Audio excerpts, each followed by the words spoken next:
Hello friends, how are you all? I hope you and your family are safe.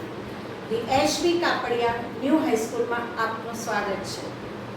HBK પરિવાર તરફથી કહું તો આ શાળામાં કંઈ કેટલાય ધૂળે ઢંકાયેલા મિનારા છે. આ શાળામાં કંઈ કેટલાય ધૂળે ઢંકાયેલા મિનારા છે. શોધવામાં આવે તો તેઓ જ સાચા વિરલા છે. શોધવામાં આવે તો તેઓ જ સાચા વિરલા છે. ઓળખવામાં આવે તો તેઓ જ ઝળહળતા હિરલા છે. ઓળખવામાં આવે તો તેઓ જ ઝળહળતા હિરલા છે. અમારા HBKના આ તમામ ઝળહળતા હિરલાઓ માટે સંસ્થા તરફથી ઓનલાઈન શિક્ષણની વ્યવસ્થા કરવામાં આવી છે. હું આશા રાખું છું કે આપ સૌ મિત્રો ચોક્કસપણે આ વ્યવસ્થાનો લાભ ઉઠાવશો. મિત્રો, આપણે જાણીએ છીએ કે કોઈ પણ શુભ કાર્યની શરૂઆત કરતા પહેલા ગણપતિનું પૂજન કરવામાં આવે છે. તો તેવી જ રીતે ભારતીય સંસ્કૃતિ પરંપરામાં કહ્યા મુજબ કોઈ પણ પુસ્તક કે ગ્રંથની શરૂઆત કરતા પહેલા સરસ્વતી માતાની વંદના કરવામાં આવે છે. તો આવી એક સરસ મજાની વંદના હું તમારી સમક્ષ લઈને આવી છું, જેનો સમાવેશ આપણા ધોરણ 8ના પાઠ્યપુસ્તક સંસ્કૃત વિષયમાં કરવામાં આવ્યો છે.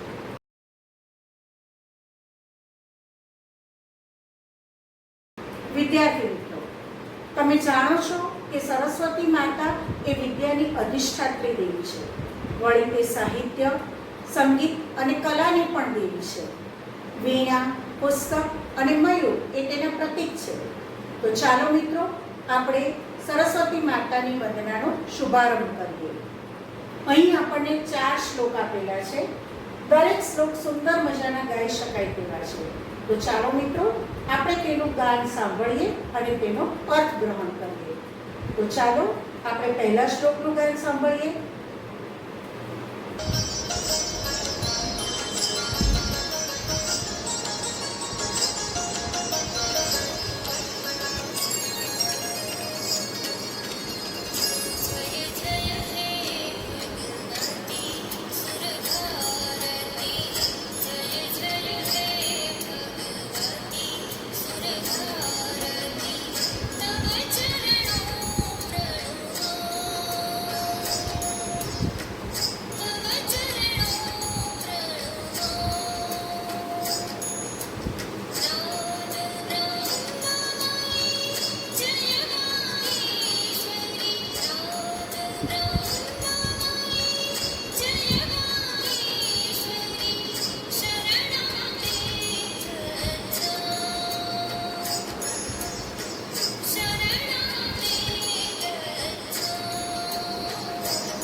સાંભળ્યું ને મિત્રો ગાન?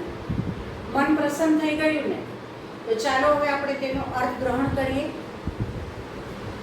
જય જય હે ભગવતી સુરભારતી.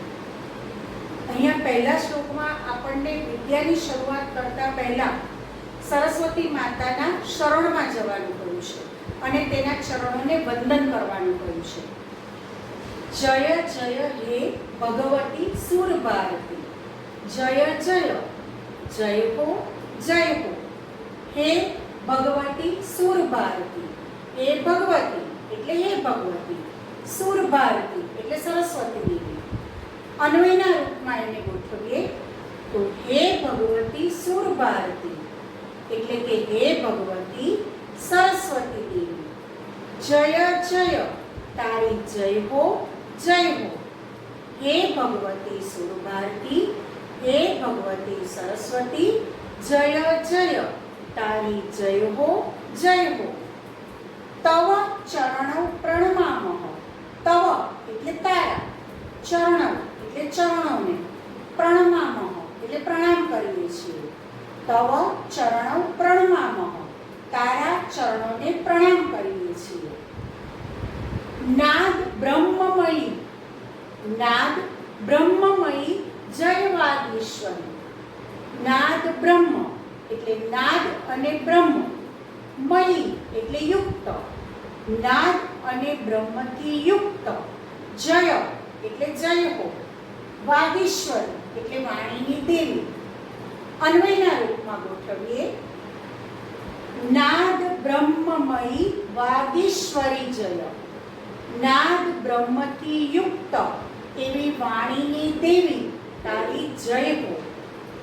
નાદ બ્રહ્મમયી વાગીશ્વરી જય, નાદ અને બ્રહ્મથી યુક્ત વાણીની દેવી તારી જય હો.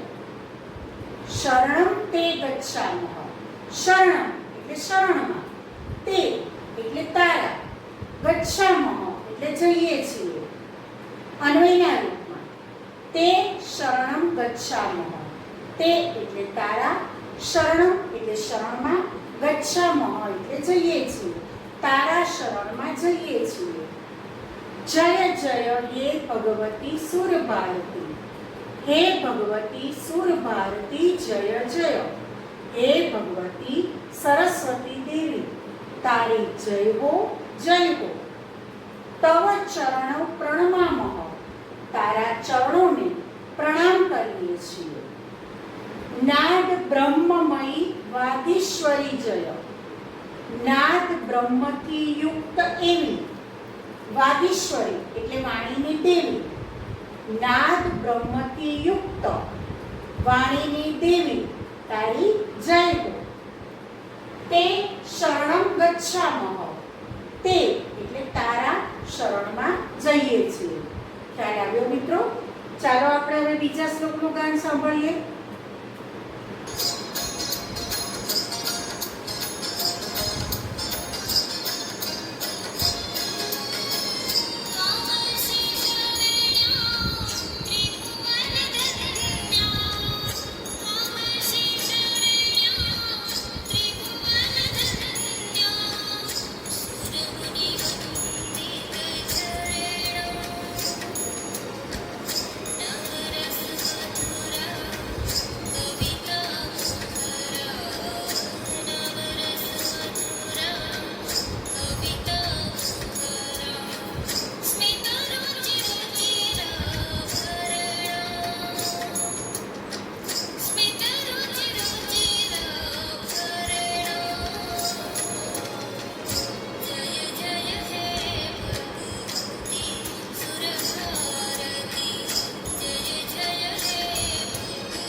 મિત્રો, અહીં બીજા શ્લોકમાં આપણે જે સરસ્વતી માતાની વંદના કરી રહ્યા છીએ, એ સરસ્વતી માતાનું શું મહત્વ છે, એ સરસ્વતી માતા કેટલી ઉચ્ચ કોટીની દેવી છે, એનું મહત્વ અહીંયા બીજા શ્લોકમાં આપણને બતાવ્યું છે. ચાલો આપણે એનો અર્થ ગ્રહણ કરીએ. ત્વમસી, અહીંયા એની સંધિ છૂટી પડશે. ત્વમ વત્તા અસી. ત્વમ એટલે તું, અસી એટલે છે. ત્વમ અસી શરણ્યા ત્રિભુવન ધન્યા. અહીંયા હું અન્વયના રૂપમાં ફક્ત પહેલા ત્વમ લઉં છું. ત્વમ શરણ્યા ત્રિભુવન ધન્યા. ત્વમ એટલે કે તું, શરણ્યા એટલે શરણ આપનાર, ત્રિભુવન ધન્યા ત્રણેય ભુવનમાં ધન્ય. ત્વમ શરણ્યા ત્રિભુવન ધન્યા, તું શરણ આપનારી, ત્રણેય ભુવનમાં ધન્ય એવી. સુર મુનિ, સુર એટલે કે દેવો, અને મુનિ એટલે કે ઋષિ મુનિઓ. દેવો અને ઋષિ મુનિઓ વંદિત ચરણા, જેના ચરણોમાં વંદન કરે છે. ત્વમ શરણ્યા ત્રિભુવન ધન્યા, તું શરણ આપનારી, ત્રણેય ભુવનમાં ધન્ય. સુર મુનિ, દેવો અને ઋષિ મુનિઓ વંદિત ચરણા, જેના ચરણોમાં વંદન કરે છે. નવરસ મધુરા, નવરસને કારણે મધુર લાગતી. મિત્રો, સંસ્કૃત સાહિત્યમાં 9 પ્રકારના રસ છે. શાંત રસ, ભયાનક રસ, રૌદ્ર રસ, વાત્સલ્ય રસ, શૃંગાર રસ. આવા 9 પ્રકારના રસને કારણે મધુર લાગતી. કવિતા મુખરા, મુખરા એટલે બોલકી, વાચા, કવિતા એટલે કવિતા, વાચાળ કવિતા જેવી. નવરસ મધુરા, નવરસને કારણે મધુર લાગતી. કવિતા મુખરા, કવિતા એ વિશેષણ છે. મુખરા કવિતા એટલે કે વાચાળ બોલકી કવિતા જેવી. સ્મિત રુચિ રુચિરા ભરણા, સ્મિત રુચિ એટલે કે સ્મિતની કાંતિને લીધે તેજસ્વી લાગતા. સ્મિતની કાંતિને લીધે રુચિરા ભરણા એટલે તેજસ્વી લાગતા આભૂષણો વાળી અસી છે.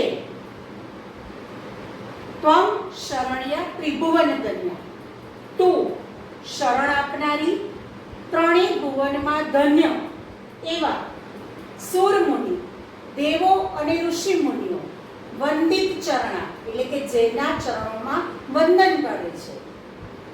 નવરસ મધુરા, નવરસને કારણે મધુર લાગતી. મુખરા કવિતા બોલકી વાચાળ કવિતા જેવી.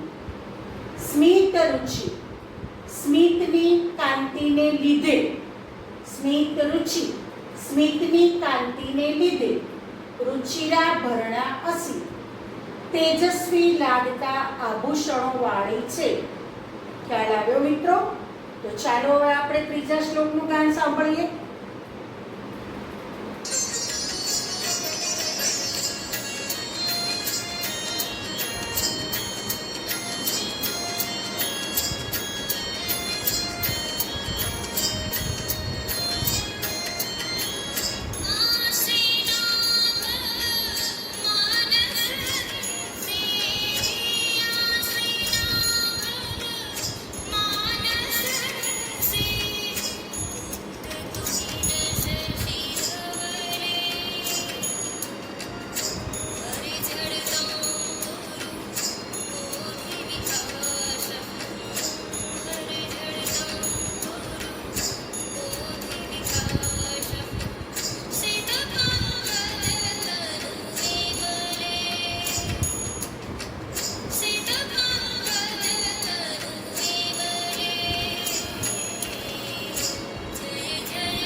મિત્રો, આપણે બીજા શ્લોકમાં સરસ્વતી માતાનું મહત્વ જોયું, એની મહત્તા જોઈ.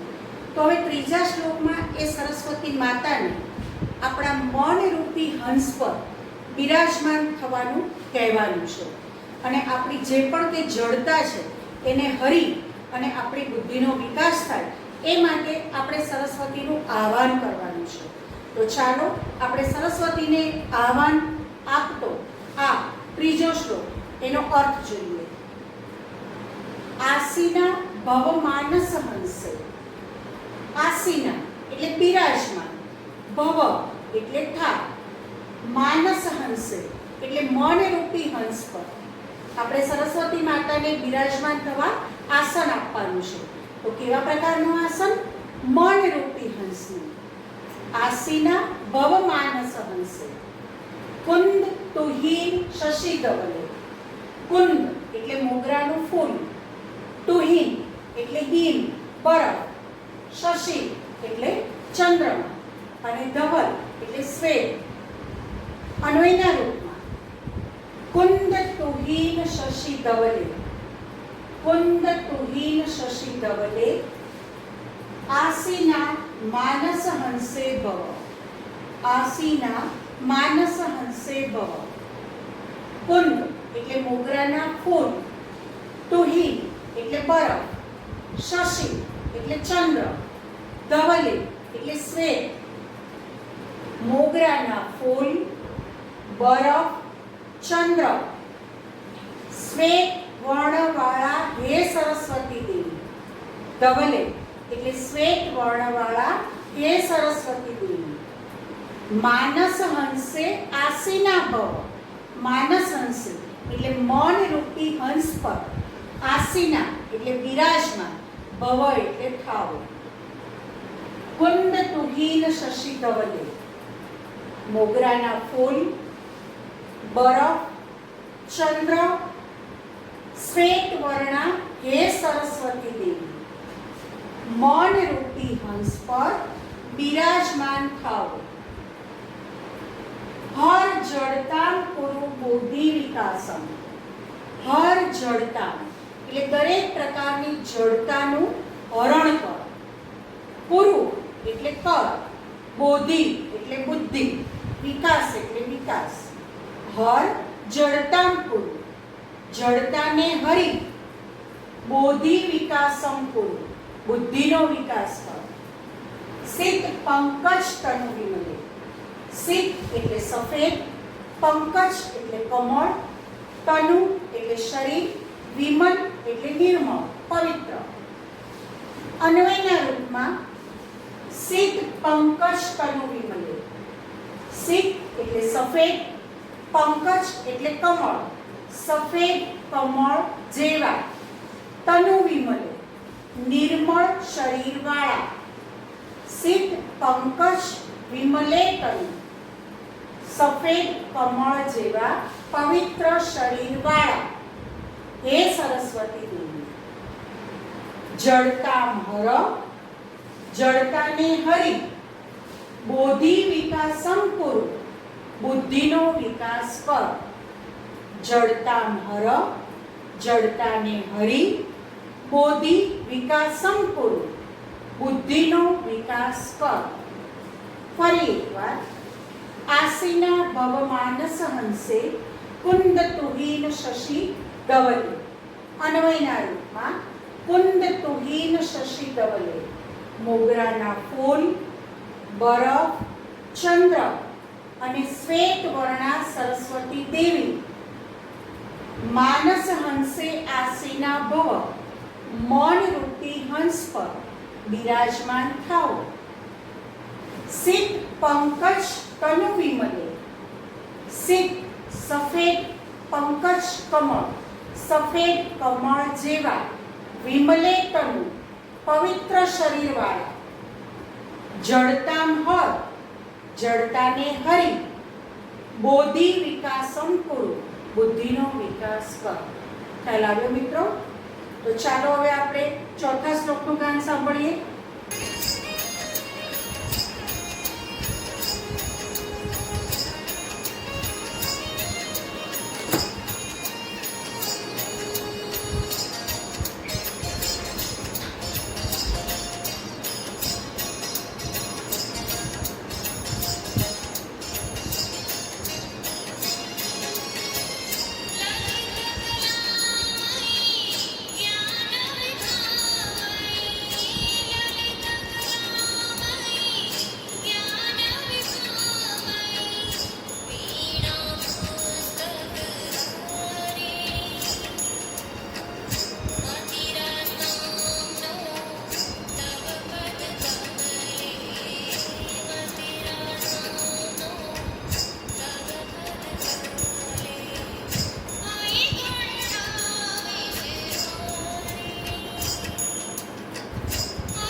ત્રીજા શ્લોકમાં આપણે સરસ્વતી માતાને આહવાન આપ્યા બાદ હવે ચોથા શ્લોકનો અર્થ સમજીએ. લલિત કલામય જ્ઞાન વિભામય. લલિત કલામય, મય એટલે યુક્ત, લલિત કલા, લલિત એટલે મનોહર, કલા એટલે કલા, મનોહર કલાથી યુક્ત.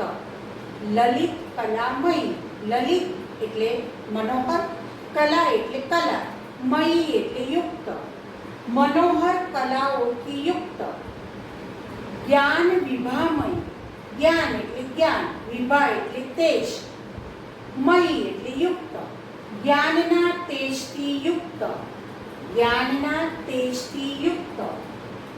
વીણા પુસ્તક ધારિણી, વીણા અને પુસ્તક ધારણ કરનારી, વીણા અને પુસ્તક ધારણ કરનારી.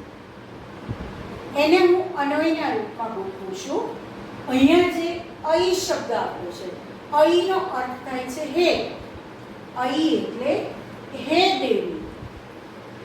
લલિત કલામયી, અઈ લલિત કલામયી, હે દેવી. મનોહર કલાથી યુક્ત, જ્ઞાન વિભામયી, જ્ઞાનના તેજથી યુક્ત. વીણા પુસ્તક ધારિણી, વીણા પુસ્તક ધારણ કરેલી. અઈ લલિત કલામયી, હે મનોહર કલાથી યુક્ત, જ્ઞાન વિભામયી, જ્ઞાનના તેજથી યુક્ત.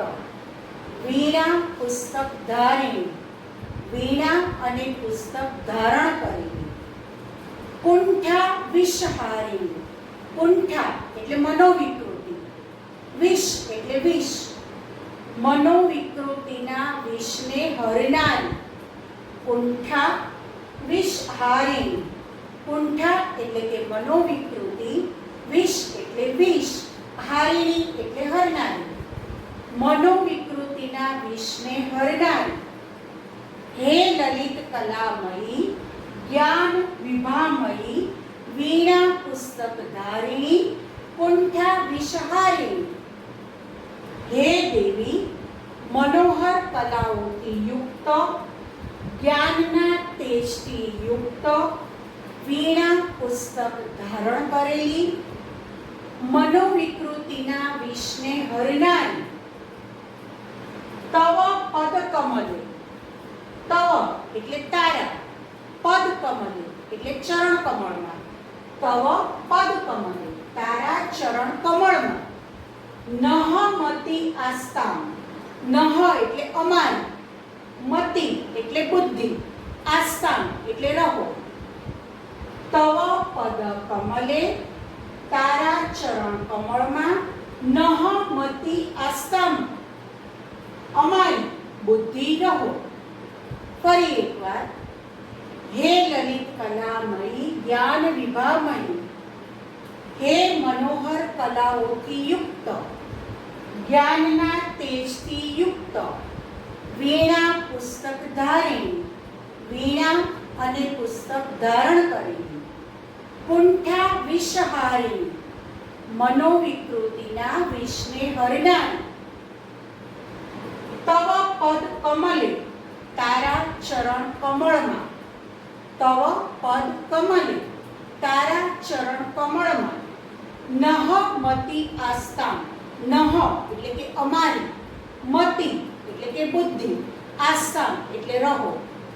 તવ પદ કમલે, નહ મતિ આસ્તામ, તારા ચરણ કમળમાં. અમારી બુદ્ધિ રહો. સમજાયું બરાબર મિત્રો? મને આશા છે કે તમને ચોક્કસપણે આ ચારે ચાર શ્લોક બરાબર સમજાયા હશે. અહીં હું તમને એક વર્કશીટ પણ આપું છું, જેની અંદર દરેક શબ્દોના અર્થ અને દરેક શ્લોકનું ભાષાંતર પણ મેં તમને આપ્યું છે. તમે ચોક્કસપણે એ તૈયાર કરશો. Thank you. જય હિન્દ, જય ભારત.